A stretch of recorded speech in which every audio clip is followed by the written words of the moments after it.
All right, since we're going to do today the Lewis dot diagrams, we're in our unit of drawing our compounds out, and so we're going to look at how to draw for ionic compounds. Before we get started, we need to be sure we understand how many valence electrons each group has on the periodic table. And so let me just point out that I love the old-fashioned way of naming the groups. Or numbering, I should say, the groups, because the number with the A did represent how many valence electrons each of these elements had. So those are numbers you need to know. And yes, we have renumbered now, and I don't know why they chose to renumber, because now the numbers just mean a column. So anything in group 1A, what you need to know is it has one valence electron. Everything in group 2A has 2, everything in group 3A has 3, so on to 8A. If we got any of these, you would be doing 8 dots. Okay, so that's dot diagrams. We actually did that many chapters ago, but there's our review. Now here's the rules right here. These are the rules that you need to follow as you work, but I'm not really going to tell you about the rules yet. We're just going to start drawing, and I'll tell you about the rules as we go. Okay, so I'm going to go 3 examples with you over here, and notice you want pencil. I have a pencil here, very nice pencil. Love my pencil because it's super thick lead, and it's hard for me to break, which is a good thing. And what we're going to do is we're going to just start with dot diagrams. So RB, rubidium, okay. I'm going to look for its dot diagrams. I see rubidium here is in group 1A. Is that easy? Find rubidium, see what group it's in, right? And so rubidium has 1 dot. And then carbon, and I would flip, and I would find carbon, and there it is, group 4A. Carbon has 4 dots. They spread out before doubling up like that. And then in my dot diagram, I'm going to start with 1 of each. Always just start with 1 of each. Okay, so notice how I'm starting with my full-out dot diagram here with 1 of each. All right, and now I'm going to look for the metal. That's rubidium. And the rule for the metals is they always lose their valence electrons, and they always lose all their valence electrons. So metals are losers. They lose all their valence electrons. So rubidium's going to lose this electron. That's why you want pencil. You need to be able to erase. Okay, well, if rubidium's going to lose, it needs to go somewhere, and that's where the nonmetal comes in. The nonmetal is going to gain that electron. So I've literally moved the electron off rubidium onto carbon. Now, rubidium's all good. It did what all metals want to do. All metals want to lose all their valence electrons. So it's now done. This is a +1 or plus, because I don't have to write ones. That has a plus charge because it lost a negative electron. Now, carbon is a nonmetal. So nonmetals will gain, and they gain to get an octet. And the key part of an octet is the prefix there, oct, which means 8. It's going to gain to get 8. It's not done until it gets to 8. So even though my rubidium's done, my carbon is not done. So I need to bring in, since my nonmetal's not done, I'm going to bring in another metal. And there's its dot. And I'm going to erase this dot. And I'm going to put it there, and this is all done. And it, as you can tell, I need another rubidium, and it has a dot. Okay, each rubidium bringing in 1 dot, and I'm going to move the dot over there, and it's a +1. Okay, and then up here I have rubidium and a dot, and I'm going to erase that dot, and I'm going to move the dot there. And now you'll notice carbon is all done. Now before I forget, let me put the plus charge on there. Carbon is all filled up with an octet. So I'm going to put brackets around it. It really is a lot like a fence.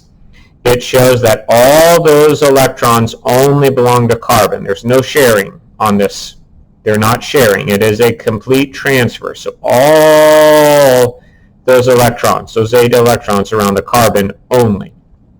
Carbon had 4, it now has 8. It has gained 4 negative electrons, so it's got a -4 charge.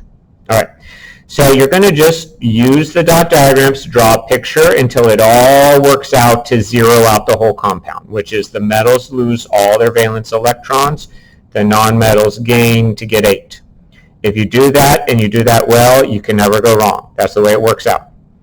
Right, so my cation involved, that was rubidium, but it's a cation, so show the charge, rubidium plus or plus 1. Okay. Anion was carbon, and again, it's an ion, so show the charge. All right. And then for formula unit, I'm going to show that lowest whole number ratio that it takes to zero out. Now, I'm always going to write the cation first, always. That's the way we just decided in chemistry to do. Okay. So I have my RB. How many RBs did it take? It took 4. So I'm going to put a little 4 subscript there. Okay, how many carbons did it take? Well, it took 1.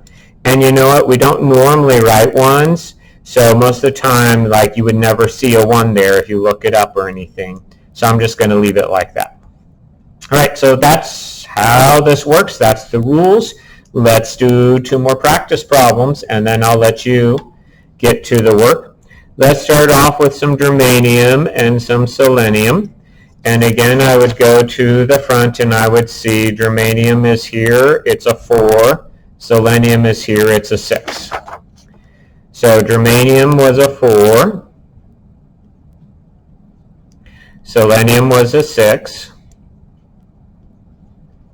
Okay, there's my original dot diagrams. I'm going to start with one of each. And this is not art class, so you don't have to make it look pretty. I've seen some students like working extra to make it pretty. You don't have to. And the metal's going to lose and the non-metal's going to gain, so let's start losing.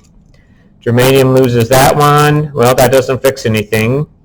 And germanium loses that one. Well, that helps part of it.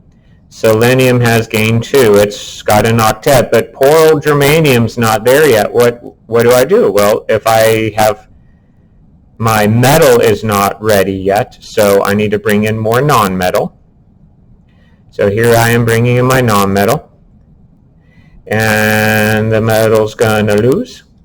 And the metal's going to lose. Ooh, look at what just happened. Both my selenium is good now because it has an octet. And my germanium is good because it lost all its valence electrons. All right? So here is how it works out, and just let me point out, if you have more than one of an element, it will always work out to be the same charge on that element. So that's something you can expect. My cation turns out to be plus 4. My anion turns out to be negative 2. That's what we determined over here. And I'm going to write the formula GeSe. Took 1 Ge, so I'm not going to write the 1. 2 Ses, boom, 2 right there. All right? So that's my formula unit. That's my lowest whole number ratio that zeroes out the compound, 1 Ge, 1 Se. Okay. So I'm going to try to get you a little bit closer now for this last one. Okay.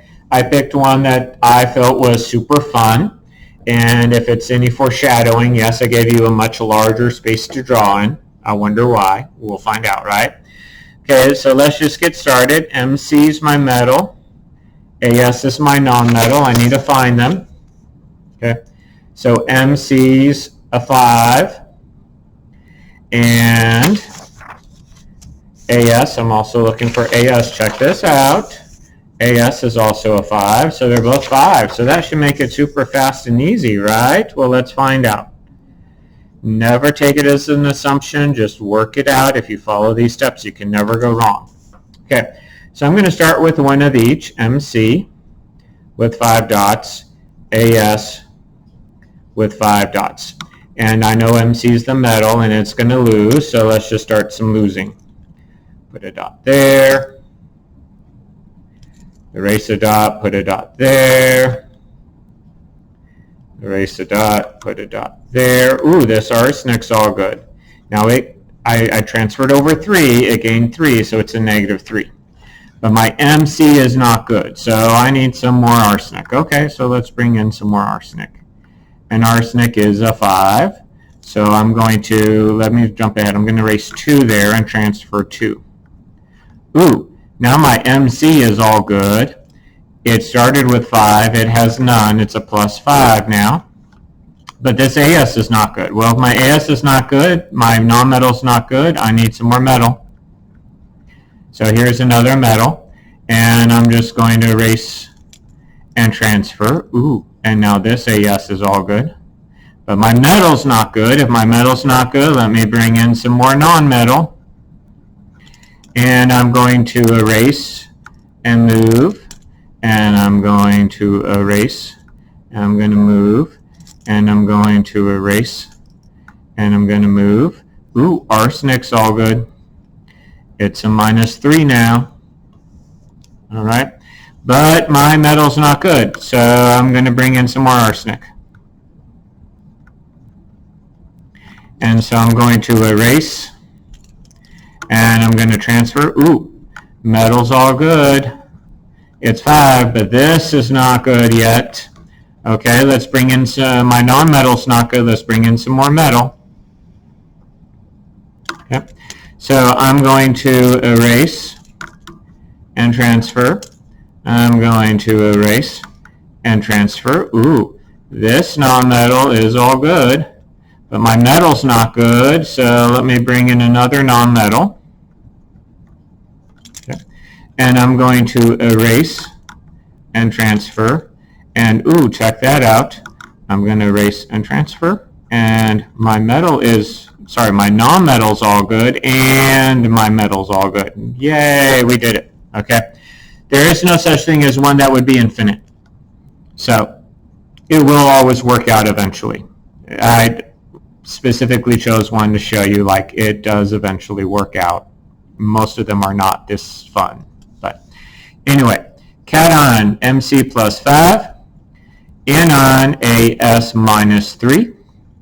And of the MCs, it took 3. Of the ASs, it took 5. So there we go. That's that example. So that's how we do Lewis dot diagrams. That's how we follow the rules. Okay, everything I did started with the valence electrons, and then I was just following these rules here. But as I think you see, it's just as easy to learn the rules as you follow through examples than to just try to memorize the rules and then go for it. So now you've had some examples, you should be ready to work on the assignment. Good luck.